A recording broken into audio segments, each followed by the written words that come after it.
दुर्भाग्य को नष्ट करती हैं दशा माता। दशा माता को माँ लक्ष्मी का स्वरूप माना जाता है। दशा माता का व्रत घर परिवार के ग्रहों की अनिष्ट दशा और परिस्थितियों को अनुकूल बनाने के लिए किया जाता है। परंपरागत रूप से दशा माता का व्रत चैत्र मास में कृष्ण पक्ष की दशमी तिथि को किया जाता है।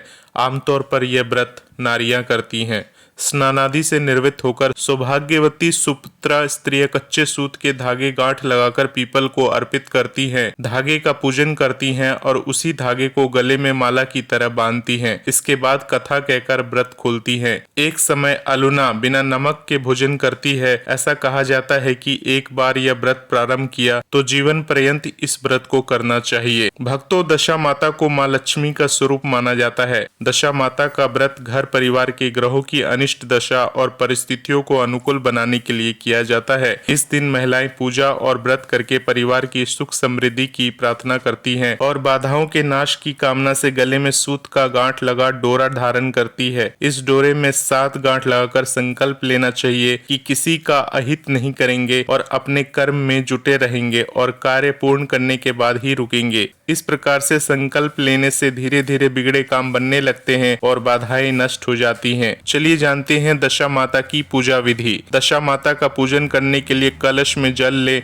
और उसमें थोड़ा सा गुड़, दूध, शहद और गंगा जल मिला ले। किसी पात्र में सूत के 11 तार के धागे रख ले। अश्वत्थ की 3 परिक्रमा करते हुए धागा तने पर लपेट दे। शेष उसी पात्र में रखकर कथा कहें। चलिए भक्तों, आप जानते हैं अश्वत्थ पूजन का विशेष महत्व। दशा माता व्रत में अश्वत्थ पूजन का विशेष महत्व होता है क्योंकि अश्वत्थ में ब्रह्मा, विष्णु और महेश तीनों देव का वास रहता है। इसलिए दशा माता की पूजा पीपल की छांव में करना शुभ माना गया है। गीता में भगवान श्री कृष्ण कहते हैं कि अश्वत्थ सर्व वृक्षाणम, अर्थात समस्त वृक्षों में मैं पीपल हूँ। स्व भगवान ने उससे अपनी उपमा देकर पीपल के देवत्व और दिव्यत्व को व्यक्त किया है। शास्त्रों में वर्णित है कि अश्वत्थ पूजितो यंत्र पूजिता सर्व देवता, अर्थात पीपल की सवदी पूजा अर्चना करने से संपूर्ण देवता स्वयं ही पूजित हो जाते हैं। पीपल का वृक्ष लगाने वाले की वंश परंपरा कभी विनष्ट नहीं होती। स्कंद पुराण के नागर खंड में कहा गया है कि पीपल की जड़ में विष्णु, तने में केशव, शाखाओं में नारायण, पत्तों में भगवान हरि और फल में सब देवताओं से युक्त अच्युत सदा निवास करते हैं। जो इस वृक्ष की मूल की सेवा करते हैं वे इसके गुणों से युक्त और कामनादायक आश्रय पाते हैं। यह मनुष्यों के हजारों पापों का नाश करने वाला है। चलिए जानते हैं दशा माता की कथा। राजा नल महारानी दमयंती के साथ सुख पूर्वक रहते थे। रानी दमयंती भगवान विष्णु और महालक्ष्मी को चंदन लगाकर मोली बांधकर उनसे राज्य की रक्षा और सुख समृद्धि की प्रार्थना करती थी। जो चंदन लगी मोली बचती थी वे उसे अपने गले में धारण कर लेती थी। एक दिन राजा ने क्रोध में आकर रानी के गले में से वो मोली तोड़कर अलग कर दी क्योंकि वो माँ लक्ष्मी और भगवान विष्णु को अर्पित की गई मोली थी। उसके टूटने से राजा का सौभाग्य भी टूट गया और दरिद्रता ने घेर लिया। राजपाट छूट गए। कहा जाता है कि एक दिन उन्हें स्वप्न में एक वृद्धा स्त्री दिखाई दी जिसने उन्हें अश्वत्थ पूजन करने और मूली अर्पित करने को कहा। राजा नल ने रानी सहित क्षमा पूर्वक अश्वत्थ पूजन किया, चंदन लगी मूली अर्पित करके व्रत किया। धीरे धीरे उनके दिन बदल गए और उनका राजपाट फिर से प्राप्त हो गया। जय श्री गणेश, जय श्री श्याम, जय श्री राधे।